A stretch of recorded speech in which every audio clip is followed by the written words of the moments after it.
He goes down, Halfback. most likely. Yes, halfback. First, Niko Hines, who we have said countless times now, he is our first pick in both of our Supercoach teams and has been since the app has opened till now. Number 2, Nathan Cleary. An interesting chat ahead when we get back to Nathan Cleary. Number 3, Mitch Moses. Number 4, Daly Cherry Evans. And number 5, we spoke about him on the Roosters preview, Sam Walker. Now, Niko Hines, I want to talk about. I did mention about the Braden Trindle thing. There's been a lot of people talk about the All-Stars game and say I was actually at a Pink concert, so I've only been able to catch up on some of the highlights and bits and pieces of the game myself as well. I'm not anywhere near as concerned as a lot of people are trying to make out this whole Trindle and Hines and Trindle's going to eat into Nico's points, blah, blah, blah argument. I think, if anything, I think it makes Niko Hines go to another level. And the reason I say that is because it's going to take so much pressure off him to have this sort of player there. And it actually frees him up to hopefully not have as many defenders on him. Because the problem with the Sharks and Niko Hines for the last 2 years, everyone has known where the ball's going. Everyone knows that Niko Hines is going to do what Niko Hines does. The fact he's been able to score what he's been able to score at Supercoach and be the player he's been able to be is phenomenal. Shows you the type of player Niko Hines is. People say he's overrated. I don't think he's overrated. I think he is slightly out of position at halfback. I'd love to see him in a natural 5'8" position, but he's a very classy player.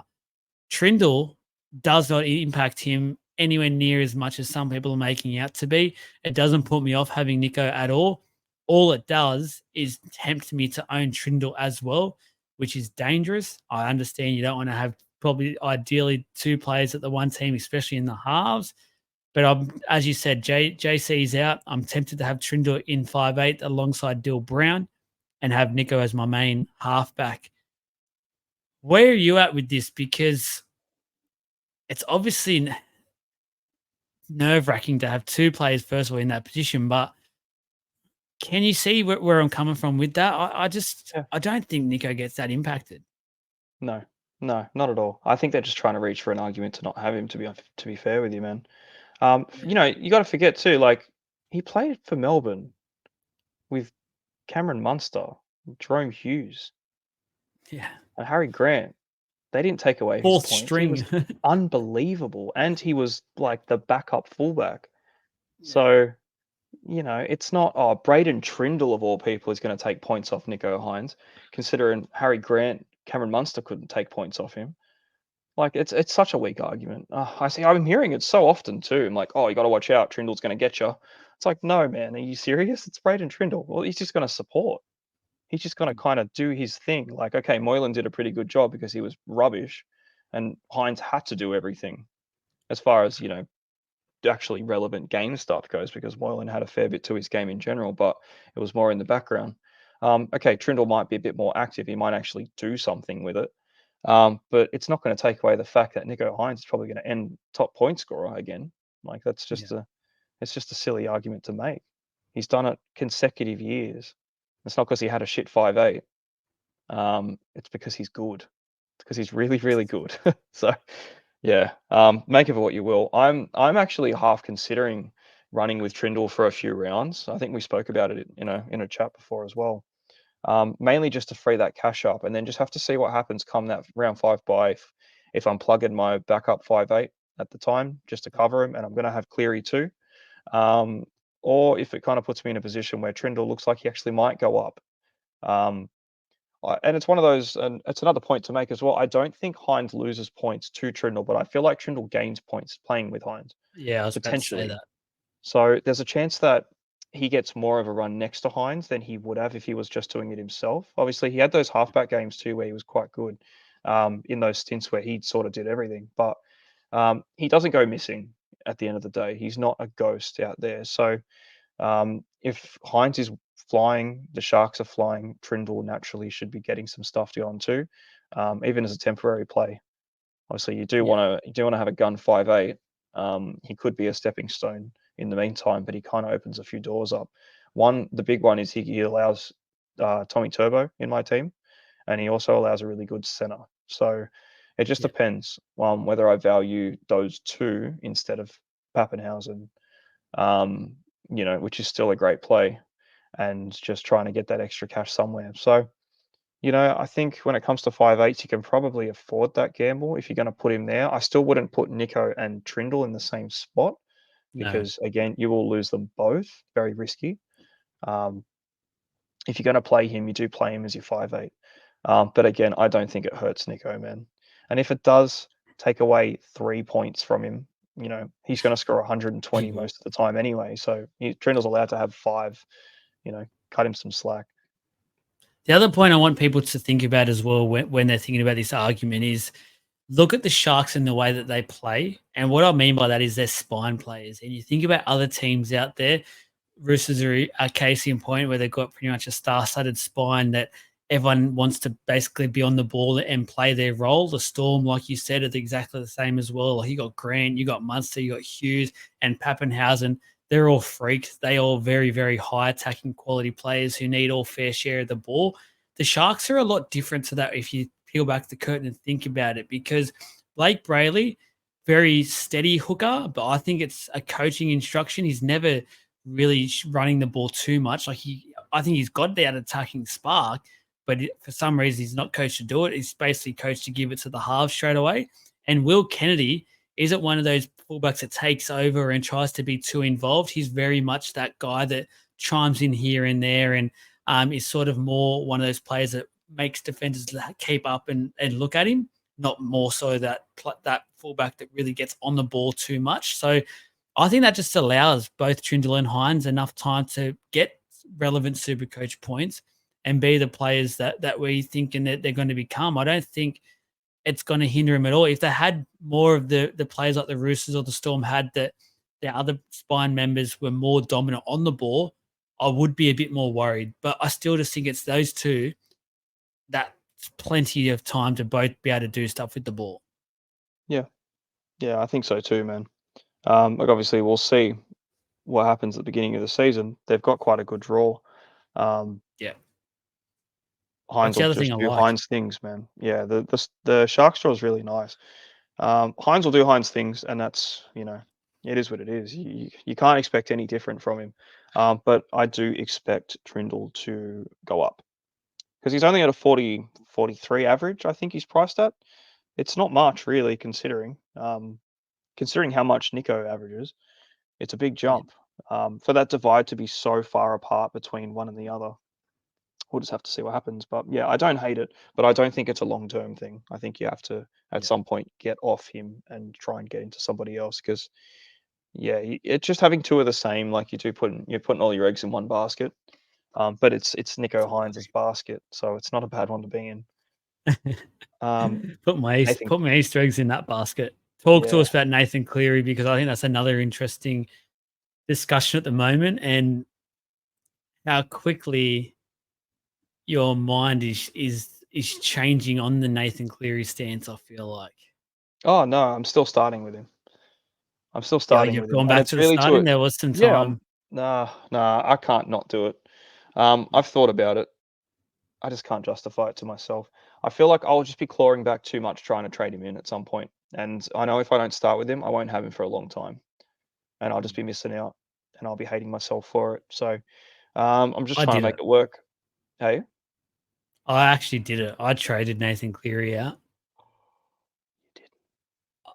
I Who thought? quickly got him back in the Yeah. team and Yeah. realized it scared the It, shit out of me knowing how hard it would be to get back to him. Like I thought to myself, if he doesn't start red hot, like possibly we're anticipating because he's human, mm, so be it. But as you said, it's more so a point that I know he'll make it up. If he starts slow, he'll catch it up, and he'll become the player we know he can be in Supercoach. So yeah. Um, I think what's probably putting a lot of people at like a bit of unease about it really is just the price and the potential that he does drop in price. Um, I feel like, he's still 40 odd %. yeah, he's higher than Niko Hines by a Nico, bit yeah. now, almost 10% more owned for Cleary than Hines. So he's 42% owned. Hines is 33% owned. It's got to purely be price, even though it's about 60K. Yeah. Has to purely be price. Maybe people are just so scared of Braden Trindle, man. They're just trying to jump off that Hines boat, but it's a bit silly. Jesus. There are plenty of arguments to not start with Cleary. They've got the World Cup game. They probably aren't going to have much of a downturn for it, and they got a really hard draw to start, and they don't really start too hot, really. But it's the Panthers. They don't need to start too hot. They'll still win. They'll just probably grind out a few. But like again, I have been thinking, and if I was a betting man, which I am, I will probably say Melbourne go up round 1. And then that puts the Para game round 2. It's not an easy game for Penrith, that Parramatta Eels game. It never really seems to be. They'll smash us. You reckon? They'll smash us. I think if they lose to Melbourne, they destroy the Eels. But it's not easy. And then they got the Broncos, and then they got the Roosters, and then they have Manly. So it's like, fucking, when does it stop? Which is why I expect that team to get they're just going to start rolling. And if they do lose round 1, they kind of get that loss out the way, because they won't be losing again many times after that, really. So, but the way that I sort of made the point of it is like, I am happy to buy Cleary at 9.12 at any point of the season. I feel like that's probably cheap, realistically, or it's a decent enough price. Like if someone says, Cleary's going to cost you 9.12, Nico's going to be $1 million, I'll be like, okay, I'll take both of them, and I'll work around it. But I'm happy to even lose cash on Cleary at 9.12, because the whole point of it is you're not going to trade him out. Yeah. So like, what his price comes in at, he's gonna stay in your team. And if Cleary has a bad game and he scores 60 points, it's only bad because he's priced at a 90 average. So it's like, okay, he might score 60. What's your alternative? Mitch Moses? He'll probably score 60. It's And like, that's a I good understand game. I understand he's a fair bit cheaper. He's a couple 100K lower. But again, you're going to trade Moses out at some point, probably for Cleary. So Yes. if you get him, you just have him.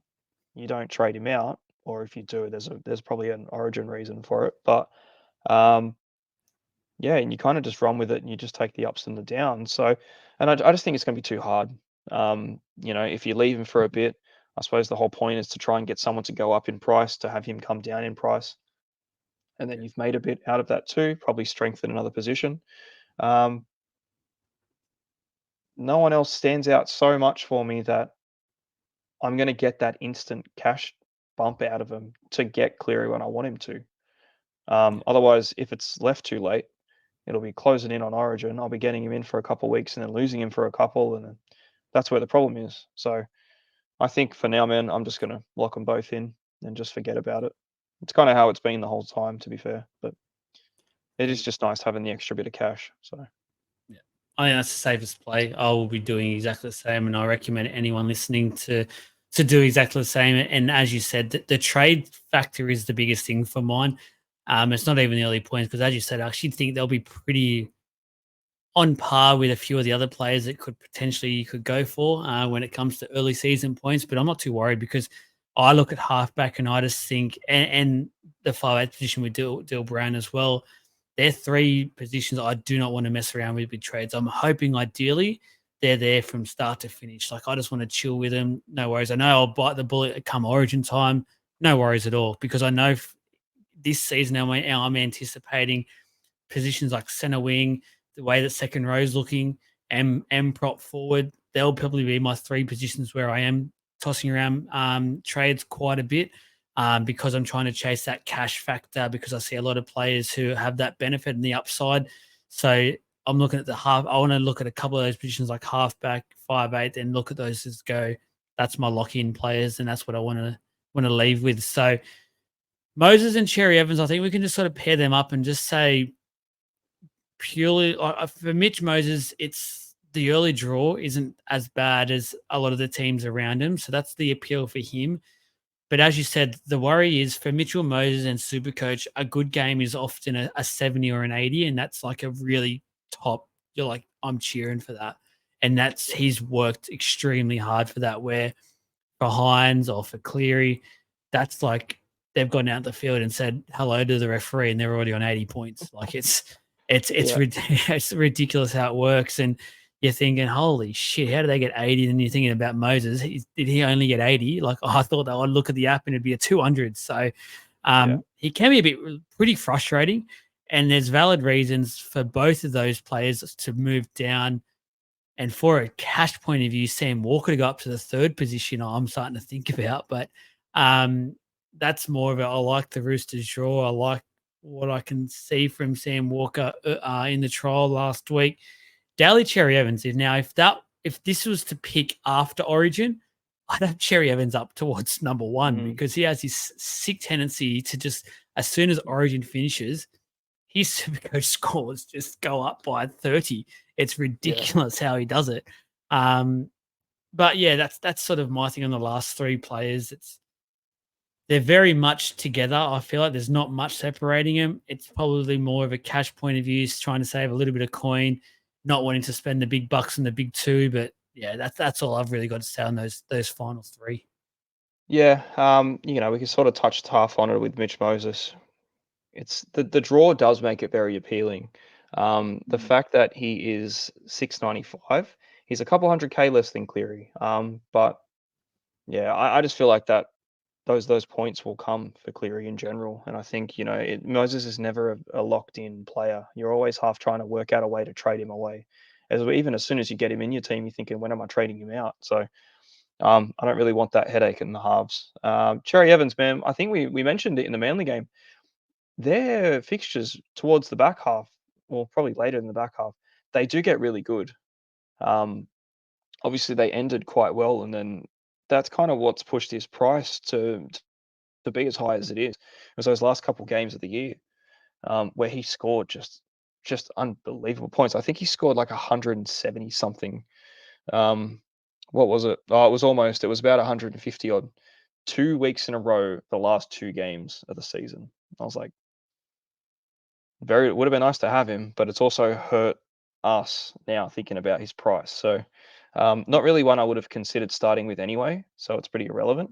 But the 2% that do have him, just get Cleary, really. I would think, unless you have him as well. Because the Manly run's not fantastic to begin with. But he's a gunman. He's been doing it forever. So I think there's probably a good point to make that he might have half a reason to go into your team towards the back half of the season. Just have to see what the big two boys are doing. I don't think they slow down then either. And Sam Walker, obviously, I reckon Sam Walker's biggest years to come this season. He does look like he's put a bit of size on as well. So hopefully that helps him. He's a bit of a child out there at the best of times. And yeah, 610K, I think he comfortably gets 60 points a week. So I don't think he's gonna really bottom out any lower than that. But yeah, no, I think it's pretty good. But then again, like, where do you play him at the moment? You have to drop one of those two big guys. Probably not It's too something I plan risky. on starting with. Yeah. But I do think there's a, pretty good reason for it. But there's a few halves in there too. Like, it's a very sort of black and white position because you just get Niko Hines, Nathan Cleary, and you literally don't look at anyone else because there's no point to after that. So you can kind of just forget about every other option. But if you're more open to the idea of not having them, I've seen a fair few teams just not have either of them. I'm thinking, what are you doing? Like, why? I think just to be different, just to have the extra money. Or they're not actual, they're very casual super coach players. So it just doesn't look right. Obviously the team looks incredible because you have so much money to spare. But at the same time, when you don't see those two in a team, you're thinking, how have you wasted this much money and not have these two in it? So, yeah, Hines Cleary, No, set forget. You can have I 3 to agree. 40, and I still probably wouldn't look at any of them.